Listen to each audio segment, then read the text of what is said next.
Capítulo 8. Expiaciones terrestres. Subtítulo: Marcelo, el niño del número 4. En un hospicio de provincia había un niño de unos 8 a 10 años en un estado difícil de describir. No estaba allí designado sino bajo el número 4. Enteramente contrahecho, ya fuese por deformidad natural, ya a consecuencia de la enfermedad, sus piernas retorcidas tocaban a su cuello. Era tan flaco, que los huesos le agujereaban la piel. Su cuerpo no era más que una llaga y sus sufrimientos atroces. Pertenecía a una pobre familia israelita, y esta triste posición duraba hacía 4 años. Su inteligencia era notable para su edad, y su dulzura, su paciencia y su resignación eran edificantes. El médico que le visitaba, movido a compasión por este pobre ser en cierto modo abandonado, porque no parecía que sus padres fuesen a verle muchas veces, tomó interés por él y se complacía en hablarle, encantado de su razón precoz. No solamente le trataba con bondad, sino que, cuando sus ocupaciones se lo permitían, iba a darle lecciones y se sorprendía de la rectitud de su juicio sobre cuestiones que parecían superiores a su edad. Un día le dijo el niño: «Doctor, tened, pues, la bondad de darme píldoras como las últimas que me habéis ordenado». «¿Y por qué, hijo mío?», contestó el médico. «Te he dado las suficientes y temo que mayor cantidad te haga daño». «Es que», replicó el niño, «sufro de tal modo, que por esfuerzos que hago para no gritar rogando a Dios me dé la fuerza para no quejarme a fin de no molestar a los otros enfermos que están a mi lado, tengo mucho trabajo en conseguirlo. Las píldoras me duermen, y entre tanto, no incomodo a nadie». Estas palabras bastan para demostrar la elevación del alma que encerraba aquel cuerpo deforme. ¿Dónde había adquirido este niño semejantes sentimientos? No podía ser en el centro en que había sido educado, y por otra parte, en la edad en que empezó a sufrir, no podía todavía comprender ningún razonamiento. Eran innatos en él, pero entonces, con tan nobles instintos, porque Dios le condenaba a una vida tan miserable y tan dolorosa, admitiendo que hubiera sido creada esta alma al mismo tiempo que este cuerpo, instrumento de tan crueles sufrimientos? ¿O es preciso negar la bondad de Dios, o admitir una causa anterior, esto es, la preexistencia del alma y la pluralidad de existencias? El niño murió, y sus últimos pensamientos fueron para Dios y para el médico caritativo que había tenido piedad de él. Después de algún tiempo fue evocado en la Sociedad de París en 1863, donde dio la comunicación siguiente: «Me habéis llamado, he venido para que mi voz se oiga más allá de este recinto impresionando a todos los corazones, que el eco que hará vibrar se oiga hasta en la soledad». Les recordará que la agonía de la tierra prepara las alegrías del cielo, y que el sufrimiento no es más que la corteza amarga de un fruto deleitable que da centilitros valor y la resignación. Les dirá que sobre el pobre lecho donde yace la miseria están los enviados de Dios, cuya misión es enseñar a la humanidad que no hay dolor que no se pueda sufrir con ayuda del Todopoderoso y de los buenos espíritus. Les dirá también que escuchen los lamentos mezclándose a las plegarias, y que comprendan de estas la piadosa armonía, tan diferente de los acentos culpables del lamento mezclado con la blasfemia. Uno de vuestros buenos espíritus, gran apóstol del espiritismo, ha tenido a bien dejarme este sitio esta noche. 1. Asimismo debo deciros algunas palabras del progreso de vuestra doctrina. Debe ayudar en su misión a aquellos que se encarnen entre vosotros para aprender a sufrir. El espiritismo será la mira indicadora. Tendrán el ejemplo y la voz, entonces se cambiarán los lamentos en gritos de alegría y en lágrimas de gozo. Nota al pie. 1. San Agustín, por el medium, el cual se comunica a menudo a la sociedad. Fin de la nota. Pregunta: ¿parece, según lo que acabáis de manifestarnos, que vuestros sufrimientos no eran expiación de faltas anteriores? Respuesta: no eran una expiación directa, pero estad seguros de que todo dolor tiene su causa justa. El que habéis conocido tan miserable fue hermoso, grande, rico y lisonjeado, tuvo aduladores y cortesanos, fue vano y orgulloso. En otro tiempo fui muy culpable. He renegado de Dios y hacía mal a mi prójimo, pero lo he expiado cruelmente, primero en el mundo de los espíritus, y después en la tierra. Yo he sufrido durante algunos años solamente en esta última y corta existencia, aquello que se puede sufrir en toda una existencia completa hasta la extrema vejez. Por mi arrepentimiento he encontrado gracia ante el Señor, que se ha dignado confiarme muchas misiones, de las cuales la última os es conocida. La he solicitado para acabar mi depuración. Adiós, amigos míos, volveré algunas veces entre vosotros. Mi misión es consolar, no instruir, pero hay muchos aquí cuyas heridas están ocultas, que se regocijan con mi venida. Marcel U. Instrucción del guía del medium. Pobre ser en sufrimiento, miserable, y ulceroso y deforme. Cuántos gemidos hacía oír en el asilo de la miseria y de las lágrimas. Y a pesar de su niñez, cuán resignado estaba, y cómo su alma comprendía ya el fin de los sufrimientos. Conocía que más allá de la tumba le esperaba una recompensa por tantos lamentos ahogados. Así como rogaba por aquellos que no tenían, como él, valor para soportar sus males, rogaba también particularmente por los que dirigían al cielo blasfemias en lugar de oraciones. Si la agonía fue larga, la hora de la muerte fue terrible. Sin duda se retorcían los miembros convulsos y mostraban a los asistentes un cuerpo deforme, rebelándose contra la muerte. Era aquella la ley de la carne que quiere vivir cuanto puede, mas un ángel se cernía encima del lecho del moribundo y cicatrizaba su corazón. Después se llevó sobre sus blancas alas aquella alma tan hermosa que se escapaba del cuerpo pronunciando estas palabras: «Gloria a vos, oh, Dios mío». Y esta alma, elevada hacia el Omnipotente, exclamó venturosa: «Heme aquí, Señor, ¿me habéis dado por misión la de aprender a sufrir? ¿He soportado dignamente la prueba?» Y ahora el espíritu del pobre niño ha tomado sus proporciones. Corre el espacio oyendo al débil y al pequeño y diciendo a todos: esperanza y valor. Desprendido de toda materia y sin mancha, está ahí cerca de vosotros. Os habla, no con su voz lacerada y doliente, sino con varoniles acentos. Os ha referido. Los que me han visto han mirado al niño que no murmuraba, logrando por su ejemplo tener calma para sus males, y sus corazones se han afirmado en la dulce confianza en Dios. He ahí el fin de mi corto tránsito en la tierra. San Agustín. Simeles Lisgol. Este era un pobre israelita de Vilna, muerto en mayo de 1865. Con una gran úlcera en la mano había mendigado durante 30 años. Por todas partes, en la ciudad, era conocido por su modo de exclamar: «Acordaos de los pobres, de las viudas y de los huérfanos». Durante este tiempo, Lisgol había reunido 90.000 rublos. Pero no guardó un copec para él. Aliviaba a los enfermos, que cuidaba por sí mismo, pagaba la enseñanza de los niños pobres, distribuía a los necesitados los comestibles que se le daban. La noche la tenía consagrada a la preparación de tabaco en polvo que vendía para atender a sus propias necesidades. Lo que le sobraba pertenecía a los pobres. Simmel estaba solo en el mundo. El día de su entierro fue acompañado por gran parte de la población, y las tiendas se cerraron. Subtítulo: Sociedad Espiritista de París, 15 de junio de 1865. Evocación. Respuesta. Demasiado feliz, y después de haber llegado a la plenitud de mi ambición, que he pagado muy cara, estoy aquí en medio de vosotros desde el principio de esta reunión. Os doy gracias porque os ocupáis del espíritu del pobre mendigo, que con alegría procurará responder a vuestras preguntas. Pregunta. Una carta de Vilna nos ha hecho conocer las particularidades más notables de vuestra existencia. Por la simpatía que nos inspiran, hemos tenido deseo de dirigiros la palabra.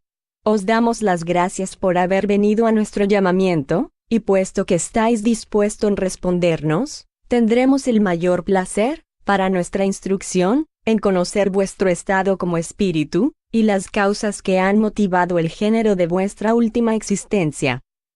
Respuesta. En primer lugar, conceded a mi espíritu, que comprende su verdadero estado, el favor de que os diga su opinión sobre el pensamiento que habéis tenido con respecto a mí, pido vuestros consejos si es falsa. ¿Encontráis singular que la manifestación pública haya tomado tanta parte para prestar homenaje al hombre indigente que ha sabido por su caridad atraerse tal simpatía? No digo esto por vos, querido maestro, ni por ti, querido medium, ni por todos vosotros, verdaderos y sinceros espiritistas, pues hablo por las personas indiferentes a la creencia. No hay en eso nada de admirable. La fuerza de presión moral de que ejerce la del bien sobre la humanidad es tal que, por materiales que seamos, siempre se acata, siempre se saluda al bien, a pesar de la tendencia que se tiene al mal. Vamos a vuestras preguntas, que por vuestra parte no las habéis dictado por curiosidad, sino que las formuláis sencillamente con la idea de la instrucción general. Voy a referiros con la mayor brevedad posible, ya que estoy libre, cuáles son las causas que han motivado y determinado mi última existencia. Hace muchos siglos vivía con el título de rey, o al menos de príncipe soberano. En el círculo de mi poderío, relativamente estrecho en comparación de vuestros estados actuales, era dueño absoluto del destino de mis súbditos. Obraba como tirano, mejor dicho, como verdugo. De carácter imperioso, violento, avaro y sensual, veis desde luego cuál debía ser la suerte de los pobres seres que vivían bajo mis leyes. Abusaba de mi poder para oprimir al débil, para poner a contribución toda especie de oficios, de trabajos, de pasiones y de dolores para el servicio de mis propias pasiones. De esta suerte imponía un tributo al producto de la mendicidad. Ninguno podía mendigar sin que por anticipado yo hubiese tomado mi buena parte de lo que la piedad humana depositaba en la escarcela de la miseria. Todavía más, a fin de no disminuir el número de mendigos entre mis súbditos, prohibí a los desgraciados dejar a sus amigos, a sus padres o a sus allegados, la insignificante parte que quedaba a aquellos pobres seres. En una palabra, fui todo lo más implacable que se ha conocido para con el sufrimiento y la miseria. Perdí, en fin, lo que llamáis la vida, entre tormentos y sufrimientos horribles. Mi muerte fue un modelo de terror para todos los que como yo, aunque en menor escala, tomaban parte en mi modo de obrar. Permanecí en estado de espíritu errante durante 3 siglos y medio, y cuando al fin de este lapso de tiempo comprendí que el objeto de la encarnación era otro que el que mis sentidos groseros y obtusos me habían hecho seguir, obtuve a fuerza de oraciones, de resignación y de pesares, el permiso de ocuparme en la tarea material de soportar los mismos sufrimientos, y, más aún, que había hecho pasar a los otros. Obtuve este permiso, y Dios me dejó el derecho, por mi libre albedrío, de amplificar mis sufrimientos morales y físicos. Gracias al socorro de buenos espíritus que me asistían, persistí en mi resolución de practicar el bien, y les doy gracias por esto, porque evitaron que sucumbiera en la tarea que tomé. He cumplido, en fin, una existencia que ha rescatado por su abnegación y su caridad lo que la otra tenía de cruel y de injusta. Nací de padres pobres, huérfano, muy joven aprendí a bastarme a mí mismo, en la edad en que uno es considerado como incapaz de comprender. Vivía solo, sin amor, sin afectos, y aún, al principio de mi vida, soporté la brutalidad que había ejercido sobre los otros. Se comenta que las sumas recogidas por mí fueron todas consagradas al alivio de mis semejantes. Es un hecho exacto, y sin énfasis ni orgullo, añado que, muy a menudo, al precio de privaciones relativamente fuertes, muy fuertes, aumenté el bien que me permitía hacer la caridad pública. He muerto con calma, confiando en el precio a que había obtenido la reparación hecha por mi última existencia, y estoy recompensado con exceso a mis secretas aspiraciones. Hoy día soy dichoso, muy dichoso de poder afirmaros que cualquiera que se eleve será humillado, y que el que se humille será elevado. Pregunta. Os rogamos nos digáis en qué ha consistido vuestra expiación en el mundo de los espíritus, ¿Y cuánto tiempo ha durado desde vuestra muerte hasta el momento en que vuestra suerte fue endulzada por efecto del arrepentimiento y de las buenas resoluciones que habéis tomado? Decidnos también a quién debéis este cambio en vuestras ideas, en estado de espíritu. Respuesta. Me traéis a la memoria muy dolorosos recuerdos. Cuánto he sufrido. Pero no me quejo, me acuerdo. ¿Queréis saber de qué naturaleza ha sido mi expiación? Hela aquí en todo su terrible horror. Verdugo, como os he dicho, para todo el que tuviera buenos sentimientos, permanecí mucho tiempo, adherido por mi periespíritu a mi cuerpo, que se descomponía. Me sentí, hasta su completa putrefacción, roído por los gusanos, que me hacían sufrir mucho. Cuando estuve desembarazado de los lazos que me aferraban al instrumento de mi suplicio, sufrí todavía uno más cruel. Después del sufrimiento físico, vino el sufrimiento moral, y este ha durado mucho más tiempo que el primero. He sido puesto en presencia de todas las víctimas que había atormentado periódicamente, y por una fuerza más grande que la mía, era conducido a presencia de mis culpables acciones. Veía física y moralmente todos los dolores que había hecho sufrir. Oh, amigos míos, cuán terrible es la vista constante de aquellos a quienes se ha hecho mal. Tenéis de esto un débil ejemplo entre vosotros en el careo del acusado con su víctima. Ahí tenéis, en pocas palabras, lo que he sufrido durante 2 siglos y medio, hasta que Dios, movido por mi dolor y por mi arrepentimiento, solicitado por los guías que me asistían, permitió que tomase la vida de expiación que conocéis. Pregunta. ¿Un motivo particular os ha inducido quizás a elegir vuestra última existencia en la religión israelita? Respuesta. No fue elegida por mí, sino que la acepté según el consejo de mis guías.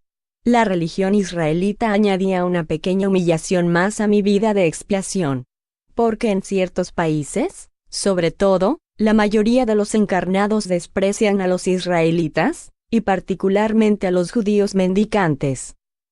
Pregunta. ¿En vuestra última existencia? ¿En qué edad habéis empezado a poner en ejecución las resoluciones que habíais tomado? ¿Cómo os ha venido este pensamiento? Mientras ejercíais así la caridad con tanta abnegación, ¿teníais alguna intuición de la causa que os empujaba a ello? Respuesta. Nací de padres pobres, pero inteligentes y avaros. Joven todavía, fui privado del afecto y de las caricias de mi madre. Sentí por su pérdida una pena tanto más viva, como que mi padre, dominado por la pasión de la ganancia, me abandonaba enteramente. Mis hermanos, todos de más edad que yo, no advertían mis sufrimientos. Otro judío, movido por sentimientos más egoístas que caritativos, me cogió y me hizo aprender a trabajar. Recobró con usura del producto de mis trabajos, que a menudo sobrepujaban mis fuerzas, lo que había podido costarle. Más tarde me liberé de este yugo y trabajé para mí. Pero por todas partes, tanto en la actividad como en el reposo, era perseguido por el recuerdo de las caricias de mi madre, y a medida que adelantaba en edad su recuerdo se grababa más profundamente en mi memoria, y más echaba de menos sus cuidados y su amor. Pronto fui el único de mi nombre. En algunos meses la muerte se llevó a toda mi familia. Entonces fue cuando comenzó a revelarse la manera como debía pasar el resto de mis días. 2 de mis hermanos dejaron hijos huérfanos. Conmovido por el recuerdo de lo que había sufrido, quise preservar a estos pobrecitos seres de una juventud semejante a la mía y no pudiendo mi trabajo bastar para que subsistiéramos todos, empecé a tender la mano, no para mí, sino para los otros. Dios no debía dejarme el consuelo de gozar de mis esfuerzos.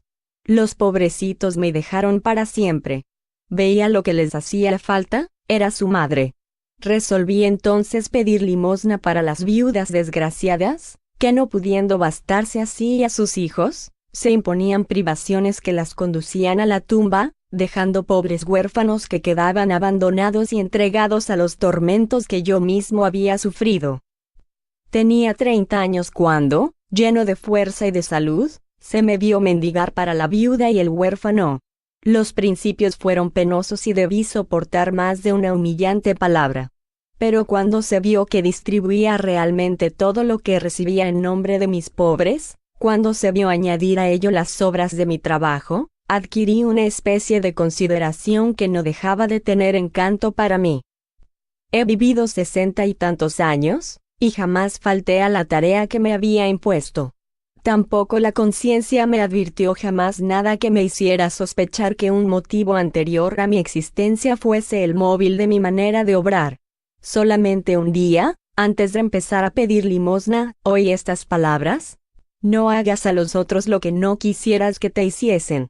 Quedé asombrado de la moralidad general contenida en estas pocas palabras, y muy a menudo me sorprendía al oír que se añadían estas otras: pero, al contrario, hacedles lo que quisierais que os fuese hecho. Ayudándome el recuerdo de mi madre y el de mis sufrimientos, continuaba marchando en una carrera que mi conciencia me determinaba que era buena.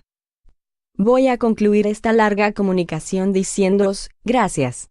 No soy todavía perfecto, pero sabiendo que el mal no conduce sino al mal, haré de nuevo como lo que he hecho, el bien para recoger la dicha. Simeles Lisgol.